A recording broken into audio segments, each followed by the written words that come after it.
What is going on, guys? It is Wrestlelamia here, back with another video. Join us now as we look at this week's edition of Smackdown, as well as the wildest news stories and rumors you need to know, including the real reason why Gunther is facing John Cena in his last match ever, fans are not happy about Gunther's win, why WWE ignored Umaga's passing, WWE investigating Becky Lynch allegations, Mercedes Mone loses one of her 13 titles, AEW Talents Debut in TNA, and much more. Be sure to subscribe and hit that notification bell for daily wrestling videos.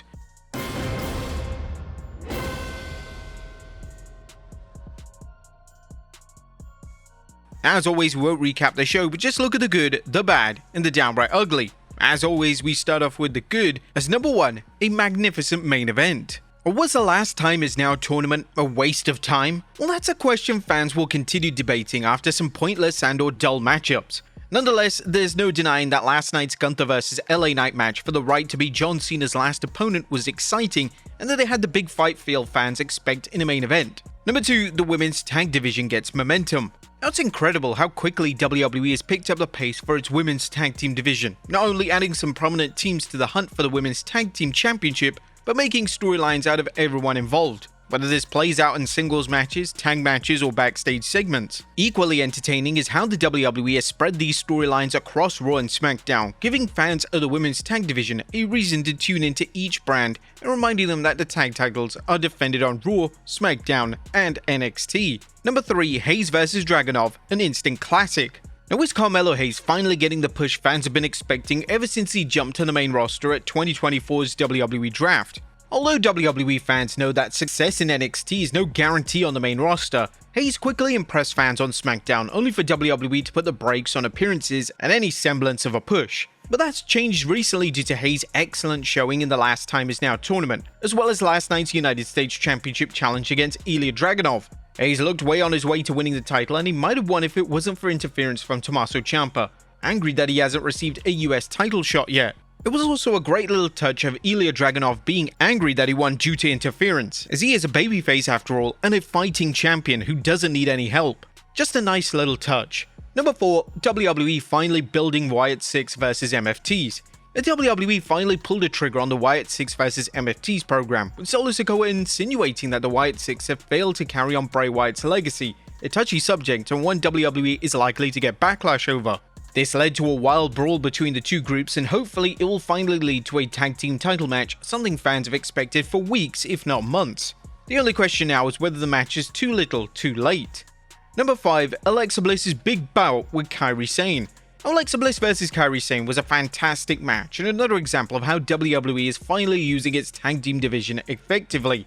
Having one member of a team battle another tag team is a tradition as old as tag team wrestling, and the reason it's so effective when executed properly is that it can showcase just how talented these workers are in singles as well as tag team competition.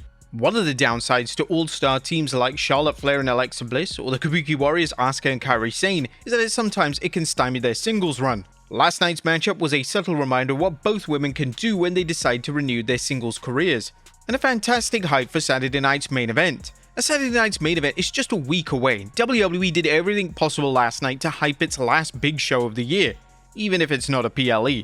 While Saturday night's main event already has a blockbuster main event of John Cena's retirement match against Gunther, WWE made sure to give fans other reasons to tune in, starting with Cody Rhodes offering to wrestle the winner of the Ricky Saints vs Oba Femi match at 6 December's NXT Deadline event.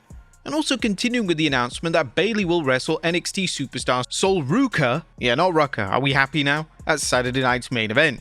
WWE also flexed its hype muscles by booking some intriguing matches for next week's Blue brand, including the Terror Twins of Rhea Ripley and Damian Priest taking on Aleister Black and Zelina Vega. Tommaso Ciampa will also get his shot at the US title, and will also get Alexa Bliss vs Lash Legend. Well, that was a good. What about the bad? Is number 1, Gunther wins. Now, was this tournament way too predictable, as we all knew that Gunther would end up the final winner of the Last Time Is Now tournament? But did Gunther really need to win this? Did he really need the rub? As it stands now, Gunther will be the man to retire Goldberg and John Cena in one single year, which is insane. But as we'll see in the news, fans are already upset about the decision. Number 2, Jade Cargill's boring backstage segments. Now, we've repeatedly discussed how Jade Cargill's world title run is off to a bumpy start, and the backstage segments with mid-carders Mishin and B-Fab aren't helping. What's particularly puzzling is how WWE is booking its women's division so well, and then so suddenly it can't book the world title picture. And Cody vs Drew needs to end. Speaking of bad booking, Cody Rhodes vs Drew McIntyre started off really strong with violent angles, action-packed matches, and sizzling promos catching fans' attention. However, Drew's inability to get any wins sapped the feud's momentum, and it should have ended after their last singles match. There was nothing downright ugly on this week's edition of Smackdown, as it continued its recent streak of good shows, something which will hopefully continue when the blue brand shifts to 3 hours in January. Oh boy. What do you guys think of the blue brand this week? Let us know in the comments down below. Now let's move on to the news. Now first story looks at fans are furious about Gunther's win. The top of today's news is the backlash over Gunther's win over LA Knight on SmackDown, a victory that means the Ring General will face John Cena at 13th December Saturday night's main event in the 17-time World Champion's retirement match. Now LA Knight did put up a good fight against Gunther but couldn't seal the deal, eventually tapping out to Gunther's sleeper. LA Knight fans certainly aren't happy, especially since he lost by submission, and it appears that WWE fans were counting on them to make the right choice and have LA Knight go over. Ringside News noted that the hashtag #WeWantLAKnight started trending on Twitter about an hour and a half before showtime, as fans rallied around the megastar ahead of his match against Gunther in the finals of the Last Time Is Now tournament. Fans immediately took to social media to complain about what they saw as another instance of WWE's predictable booking, both in having Gunther win and having LA Knight lose another big bout. However, as we'll see, WWE has its reasons for booking Gunther as John Cena's last ever opponent. WWE went to great lengths to determine Cena's opponent, booking a 16-man tournament that featured some of John's classic foes such as The Miz and Dolph Ziggler, as well as new talent he hasn't crossed paths with, including LA Knight and Gunther. Unfortunately, the tournament hasn't been well received by everyone, with complaints about a predictable outcome, noticeable absences, chief among them Randy Orton, even though they said that the final time is now, and the unpopular decision to have Jey Uso advance to the semi-final round. As we just mentioned, Gunther's win is the latest complaint, but as WWE often does, it's ignoring these complaints and going ahead with its original plan. But why? Well, the first reason is that WWE wants John Cena to pass the torch to Gunther. This match presents WWE with a huge chance for John Cena to pass the torch to Gunther, a wrestler who's been entrenched in the main event thanks to an epic run as IC champion and 2 reigns as World Heavyweight champion. Despite these accolades, the Ring General isn't in the rarefied era of superstars like Roman Reigns or Cody Rhodes. That could change with a win over John Cena, the face of the WWE for over 2 decades. If WWE decides to have Gunther defeat Cena, it'll be interesting to see if Cena is pinned, submitted, or passes out. Knowing Cena's willingness to create new stars or elevate exciting ones, WWE's options are wide open. It's also crazy that John Cena has only tapped out in WWE 4 times. This is to Chris Jericho, Chris Benoit, and twice to Kurt Angle. So could Gunther be the 5th to tap out Cena in his last ever match? It makes for an interesting moment. The second reason would be re-establishing Gunther as a world champion. Now, the second biggest reason for Gunther battling Cena, particularly if he wins, is that he puts him back on the map for challenging for world titles. While Gunther's title loss to CM Punk at SummerSlam didn't harm him, Gunther was off television long enough that having him win the tournament and possibly defeat Cena puts him right back into the mix for world title shots, whether it's against CM Punk or Cody Rhodes. The third reason is building up Brock versus Gunther. Or will Gunther squash John Cena as Brock Lesnar did at WrestlePalooza? Well, that remains to be seen, but Gunther's tournament win not only reminded fans of Gunther's status, it sets the table for Brock versus Gunther. Fans have been asking for this match for years, and they may finally get it in 2026. While the match needs no build-up, both men's bouts against Cena create a starting point. If Gunther wins, he can tell Lesnar he also beat Cena. However, if Cena wins, Brock can taunt Gunther that he did what the Ring General couldn't do, beat Cena.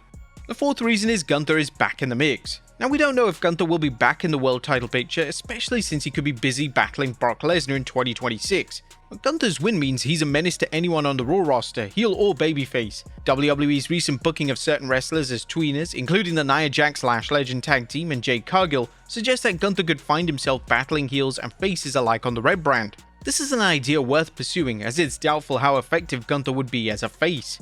And sadly, LA Knight's career has a ceiling.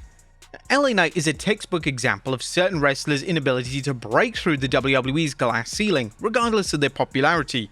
Knight remains a popular superstar, but WWE's repeatedly shown it doesn't see him as a main eventer. Whether it's Knight coming up short at Money in the Bank or losing the Last Time Is Now tournament, WWE sees him as a highly skilled contender, but not worthy of the World Championship or have John Cena pass him the torch. Next up, why WWE ignored Umaga's passing.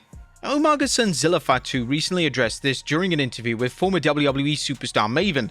Maven asked Zilla, "The WWE never acknowledged your father's passing. What are your thoughts on that?" Zilla responded, I think, in their minds, maybe it was because of the reasoning of him passing away. Maybe they didn't want to, shed the light on that. But, I don't know. But I just wish he was acknowledged. But it's okay because he's getting acknowledged through my work. He didn't die. He lives through me. Now, the 16th anniversary of Umaga's passing had recently just happened, and again, there was no acknowledgement from WWE. Did Umaga deserve the 10-bell salute? Next up, WWE investigating Becky Lynch allegations. Becky Lynch's recent comments that there was a toxic individual in WWE who was a menace to female talent has reportedly led to WWE investigating into things. Fightful Selection Ross Sapp is reporting WWE sources claim that they were going to look into Becky Lynch's claims about a wrestler years ago who would blacklist women talent who didn't sleep with them.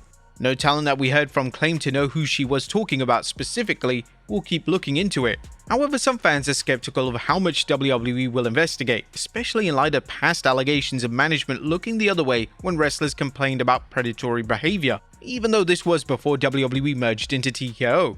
One fan even snarked, knowing TKO, they'll find him so they can book him for WrestleMania. Some fans have also questioned why Lynch hasn't named names, but there could be pressure from WWE to keep things quiet for now, pending an investigation or other reasons such as concerns about legal liability if she names names. Next up are former WWE superstars' Night of Redemption. A Ring of Honor's recent Final Battle pay-per-view was a night of redemption for former WWE superstar Deonna Purrazzo, as Purrazzo defeated Billie Starkz to become the inaugural Ring of Honor Women's Pure Champion. Both wrestlers gave it their all in the tournament finals, giving fans a reason to look forward to the title's future. The win was a big one for Purrazzo, who entered AEW in 2022 but didn't get much of a push. With any luck, her win will get us some much needed TV time and lead to bigger things in Ring of Honor and AEW. Next up, Mercedes loses one of her 13 titles. How the wheels began to rattle on the Mercedes Mone Championship Supercar. She's been blazing across pro wrestling, piling up title belts like a one-woman trophy convoy, but last night Mone hit a major speed bump when Red Velvet beat her for the Ring of Honor Women's World Television Championship at Ring of Honor Final Battle. Now, Mercedes still has 12 titles, but this may be a sign that the weight of carrying all those belts is finally getting to her. Next up, AEW Talents Debut in TNA. AEW fans watching TNA Final Resolution got to see some familiar faces at the recent event, including the son of a WWE Hall of Famer. Inside the Ropes reported, the system's Brian Myers, Eddie Edwards, and Moose issued an open challenge. This was answered by a debuting Bear Bronson, joining in with CW and Brock Anderson for a 6-man tag team match. Brock Anderson is the son of legendary wrestler and Four Horseman Arn Anderson, and it'll be interesting to see how his career plays out in TNA. And finally, Io Sky is a legit badass. And last but not least, congrats to WWE superstar Io Sky, as she recently earned her blue belt in Brazilian Jiu-Jitsu. Io Sky received a belt from Shayna Baszler. A massive congrats to Io Sky. But there you have it, folks, our look at this week's edition of Smackdown, as well as the wildest news stories and rumors you need to know. Be sure to leave your comments down below, and I'll see you next time with some more wrestling content.